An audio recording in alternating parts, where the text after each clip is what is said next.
again to the Entrepreneurship Networking Program, an interactive platform to network with different businesses, especially SMEs, synergizing efforts to achieve the much needed economic sustenance and growth. My name is Amula Jonathan Mpuku, your presenter for the program tonight. Good evening. Remember, it's interactive in that we bring in professionals of different industries, entrepreneurs, youths, making a difference in business for discussion and interviews, as well as officials from the government agencies mandated to regulate the business ecosystem in Zambia. We also offer some of the business tips to help you manage your business professionally. Tonight, we're blessed with a very formidable man, a great man, an entrepreneur, a lawyer, an accountant, a politician, and a member of parliament of Procoso Central. Here, Honorable Brian Mundubile. Welcome. Thank you. Thank you so much, Mila. I'm happy to be here. Thank you. We are blessed to have you here. We'll just get to it, Honorable. We've got people out there. Most of people don't follow current affairs, and maybe they might not know who you are. Maybe in your briefest words, who is Brian Mundubile? Well, Brian Mundubile is a politician, serving as a member of parliament from Procoso.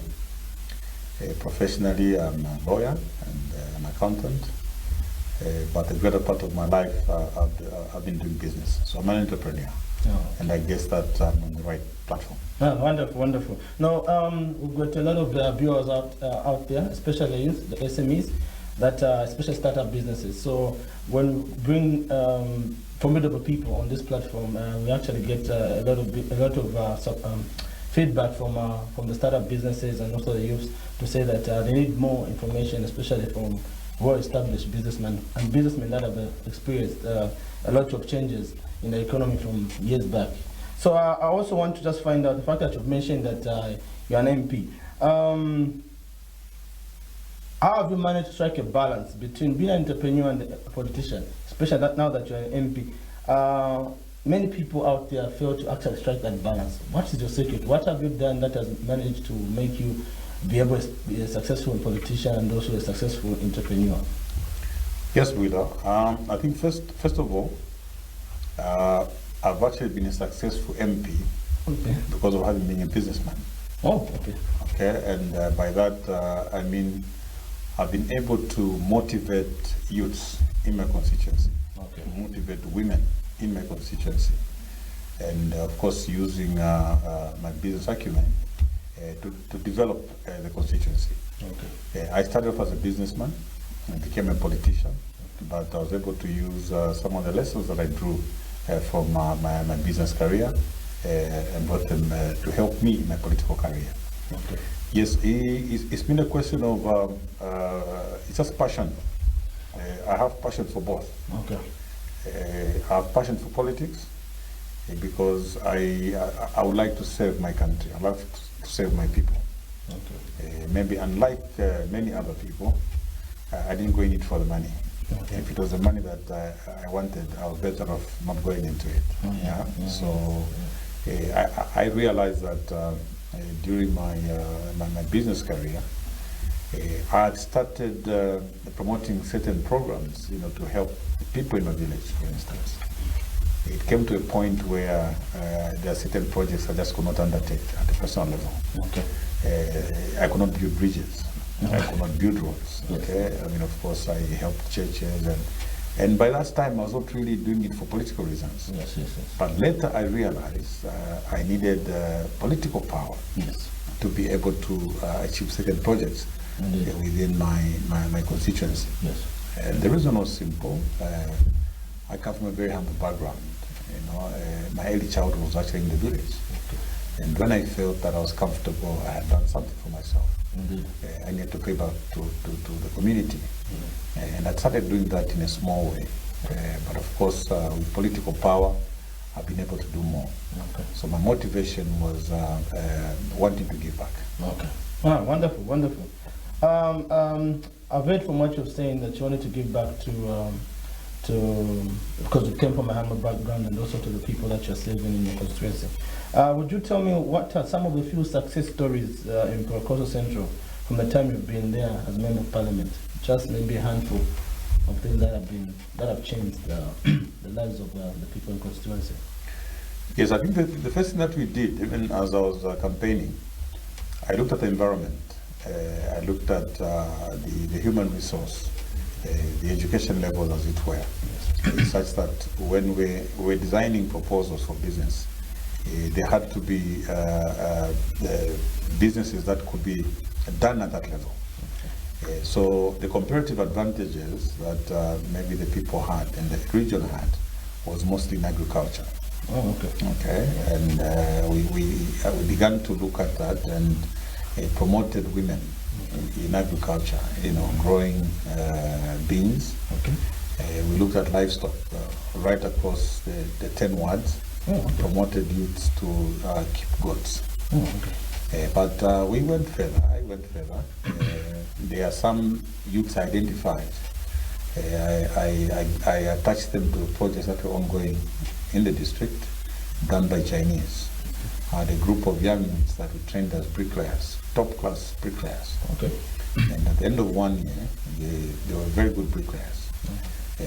Came with them to Lusaka, registered a company for them, got NC certificates for them, so they're now working as contractors. Oh, Yeah. wonderful. I also set up a team of youths that are doing metal fabrication. Okay.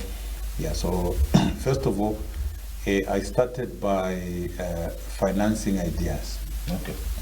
I didn't call the youths and say, I want you to do this. Skills training. I took advantage because, you see, when you talk about empowerment, sometimes empowerment is talked about generally, Yes. but empowerment has got to be graduated. Yes. Okay, you take advantage of those that already have skills. Oh, okay. Okay, and then they've got ideas. So the only thing maybe they need is some empowerment in terms of capital, equipment, welding machines, and so on. These youths already have skills in steel fabrication and the rest, and they're doing well now. Yeah. You know, there are those that were good in carpentry. I'll get them into Lusaka, attach them to a big factory like Sekale Wood. Oh, 2-3 months, get them some equipment, and they're up and running. Yes. So empowerment must be graduated. It can't be general. You can't give the same form of assistance to everybody. Yes. Yeah, so I started with the low-hanging fruits. Okay. And the low-hanging fruits started with those that already had skills. And then you looked at those that had skills and ideas of what they wanted to do. Sat together, discussed. It was also, obviously, I didn't make it very easy. I would not tell them I want to help them immediately. I befriended them. I made them a friend. I'd call them from time to time for a cup of tea. Those that I assessed to have that enthusiasm, because you have to have a passion. Yes. With any business, whatever business you want to do, you have to have a passion for it. And I think so far so good. Those are some of the examples that of the projects that I've been able to do, and we've continued empowering some of these youths.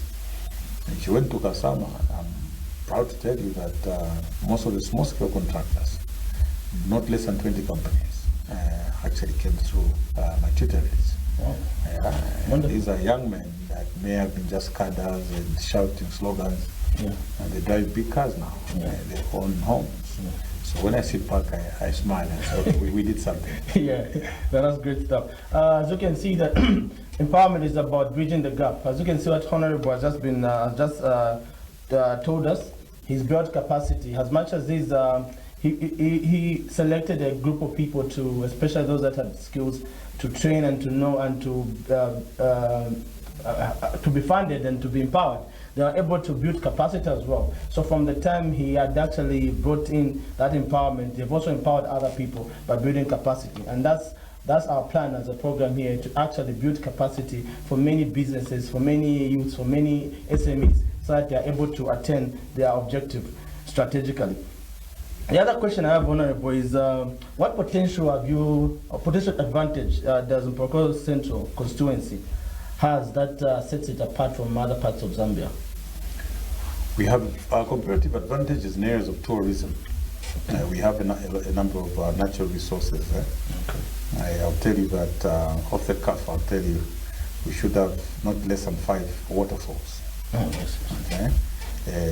And of course, adjacent to Mporokoso is in Sama, where you have Nsumbu National Park. Okay. You also have Cassava Bay. Okay. So tourism is number one. For second, maybe number one could be agriculture. Mpolokoso is drained by maybe not less than 6-7 big rivers.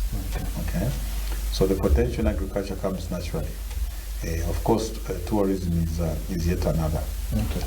Yeah. So whenever I want to do employment programs, I look at these advantages first.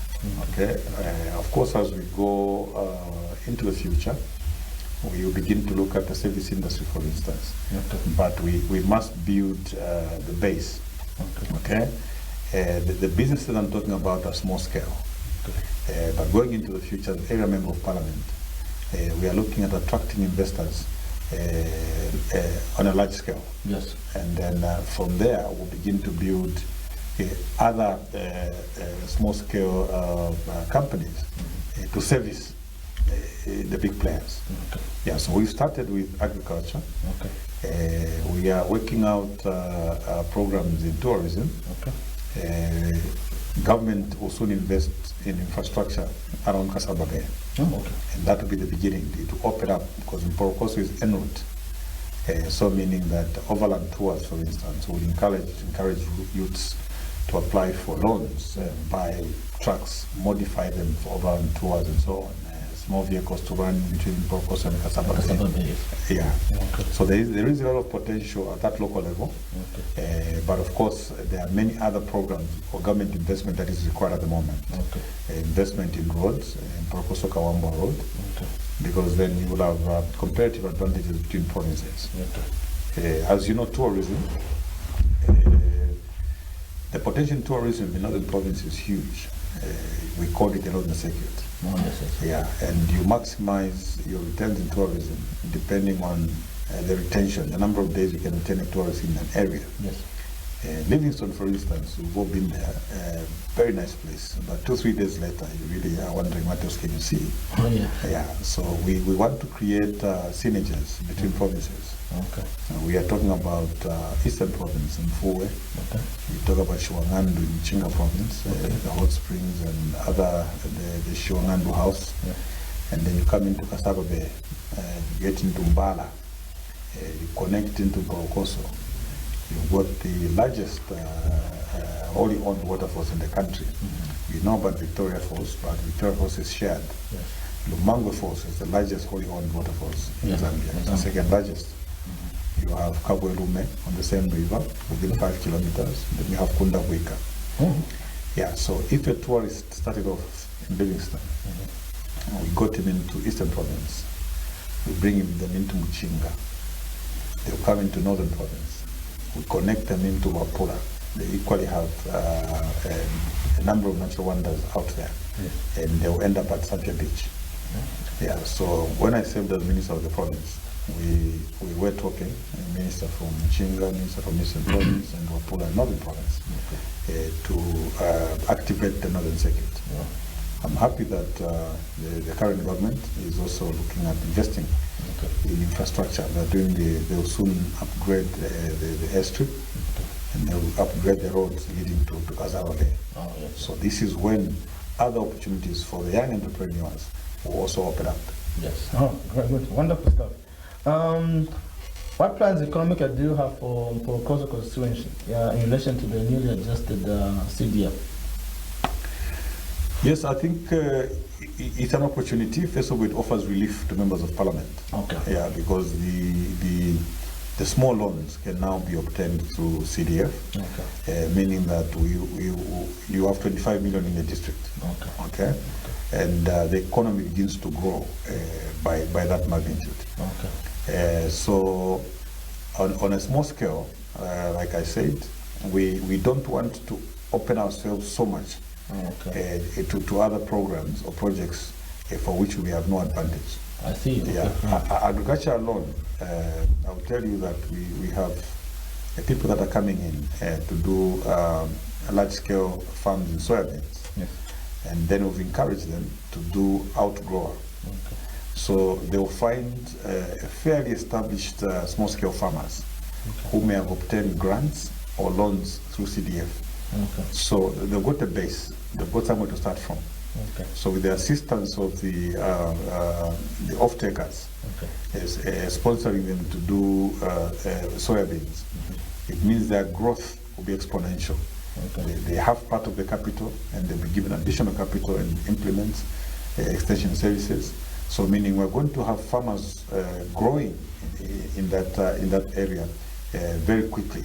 Okay. Soon, on account of fresh investments coming from these are the large-scale farmers that are investing in crops like soybeans. Oh, okay. Yeah. Oh, okay. Wonderful stuff. Let me take you back, Honorable. I remember we had an expo in Northern Province a few years back. What are some of the economic activities or advantages currently in the province based from having that expo? Maybe a few of them that you've actually seen that.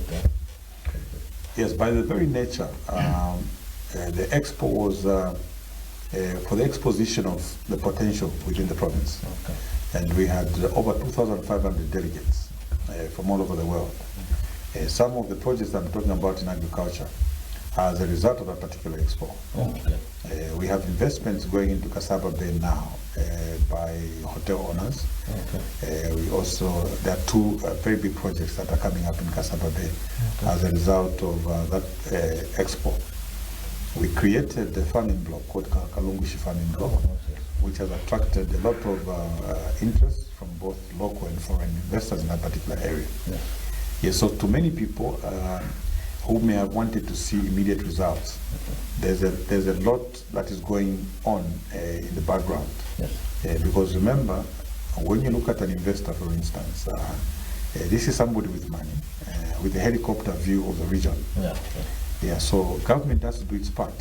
Its part in areas of communication, in areas of road infrastructure, to attract more investment. So the take home there is that the province was exposed. Okay, so we are having people coming because of what they saw and the potential that they saw. We are trying to create milling capabilities in areas like in Polungu, taking advantage of the port. So that we are not exporting maize, but exporting milling meal. We have to create jobs for ourselves. So we take the milling capabilities in Mpulungu, straight from the milling onto the boats into Burundi and Rwanda, as it were. So these are some of the projects that we are looking at. And of course, in terms of tourism, you will understand that we managed to change the world history during that expo. Yes. Yeah, because previously it was believed World War I ended on the 11th of November. We used to celebrate, the whole world used to celebrate 11th November, as an anniversary for the end of the war. But we went back and said that was the wrong date. The war actually ended on 20th of November in Northern Province and in Imbala. And we were happy that the Queen of England sent two generals who came and read the speech on our behalf, agreeing with us that yes, indeed, the war ended at Imbala. So that created potential in tourism. So going forward, when most of the infrastructure is done, up to now, we get a lot of visitations into Imbala because of the exposition. Great stuff.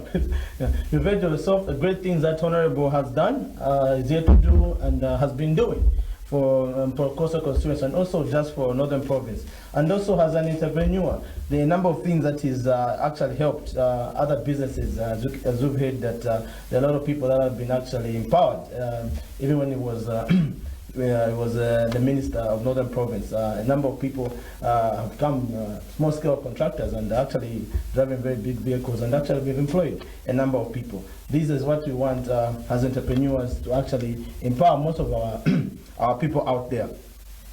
Honorable, at this point, I think we'll be running fast on our program, and I think I'll just ask you if you can have any last words for businesses out there, especially the startups, the youth, and the SMEs that are coming up. What are your last words of encouragement as an entrepreneur?